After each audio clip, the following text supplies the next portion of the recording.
Hey guys, and welcome back to Battlefront Updates and my breakdown of the Starfighter Assault trailer that was just released by EA. There's a lot of cool stuff to go over in this trailer, so let's get straight into it. It starts off with a clip showing a Resurgent class Star Destroyer flying through the unknown regions. And if you didn't know, the Resurgent class Star Destroyer is actually about twice as big as a normal Star Destroyer, so it's definitely gonna be a cool ship to fly around and apparently inside as well. And we can see Poe leading a squadron of X-Wings in his Black One X-Wing himself, and on top of that, if we slow down the clip, we can actually spot Kylo Ren's TIE Silencer together with some First Order TIE fighters. And Kylo Ren's TIE Silencer is most likely the secret ship that they have been teasing in the pre-order bonuses, as when they released that, the TIE Silencer wasn't actually announced. The next location they move over to is Endor and the Death Star debris, so this seems to be after the destruction of the second Death Star. I will get to see Red 5 lead a couple of X-Wings and Y-Wings into the debris at the same time as we can hear Luke's voice. It does look like a very cool map with a lot of debris to fly around, and it isn't as open as some of the other maps might be. And I think it's good to see that we're getting some variation and that not every map is just going to be an open space with a bunch of ships, but I can imagine that these kind of maps are going to be a lot of fun for dogfighting. And then it moves over to the Fondor Imperial Shipyard, the map that will be available to play here at Gamescom and that we will be seeing gameplay from on August 21st. We get to see Vader with his TIE Advanced, which isn't really a big surprise, but it seems like we can actually fly inside the shipyard, which looks a lot of fun. It's probably gonna have the same kind of feeling that the Death Star DLC had in the previous game when you did the trench run. And we also get to see a quick glimpse of the Millennium Falcon versus Slave 1. And finishing off that scene, we get to see the rebels blowing up a Star Destroyer at the Fondor shipyard, which could possibly be a win cinematic whenever the rebels win the battle. And after that, they have a really cool cinematic switching over to the Clone Wars and Ryloth, a planet I really did not expect to see in the game,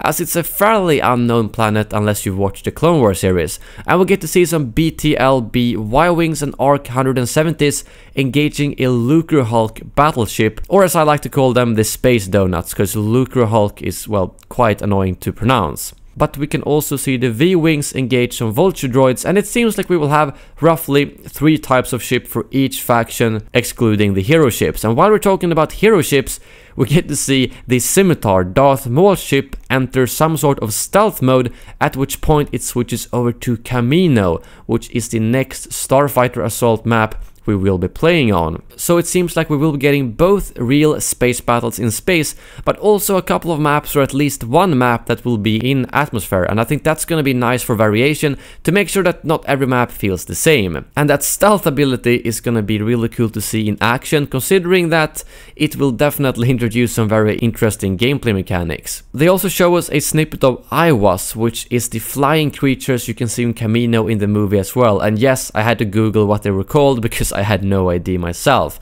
And after that, they introduced Yoda's Starfighter and Yoda himself, a ship and character I did not expect to see in these type of battles, but if you have watched the Clone Wars series, you will recognize his Starfighter because he does use it, although not in this kind of environment. But it does indeed look badass seeing him hunt the Scimitar above the water on Kamino, and then quickly after that, 2 capital ships collide together. And one of the last things they do show is a droid Tri-Fighter, one of my favorite ships from the original Battlefront 2 game, and hopefully it will be just as fun in this game.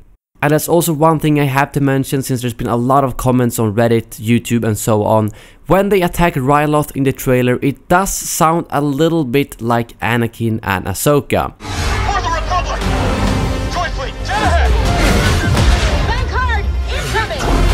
I am not 100% convinced, as it doesn't sound exactly like them, but it doesn't make sense to have a female voice around the clones, so I would imagine it's Ahsoka, and both Ahsoka and Anakin actually takes part of the liberation of Ryloth in the Clone Wars series, so it would make a lot of sense for them to be there.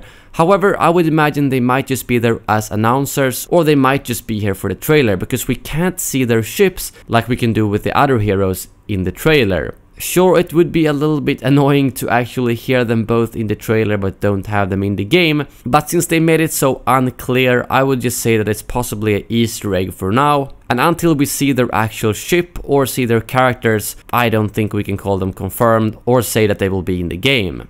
But yeah, I think that is most of the details from the trailer, and of course it shows a bunch of bigger ships such as the capital ships and the light cruisers from different eras, but those are most likely gonna be some type of objective for most of the game modes, I would imagine. So the 5 locations that we have confirmed for Space Battles or Starfighter Assault is the Resurgent class Star Destroyer in the Unknown Regions, which is the sequel trilogy, and then the Endor Death Star Debris and the Fondor Imperial Shipyard for the original trilogy, and then the Lucre Hulk battleship at Ryloth and Kamino for the Clone Wars. So that sounds like a very good variation for Starfighter Assault, and if you compare it to the previous game, this is a massive upgrade to that, both in terms of how this game mode looks and all the content that we are getting. But that brings this video to an end. Thank you very much for watching, and as always, may the Force be with you.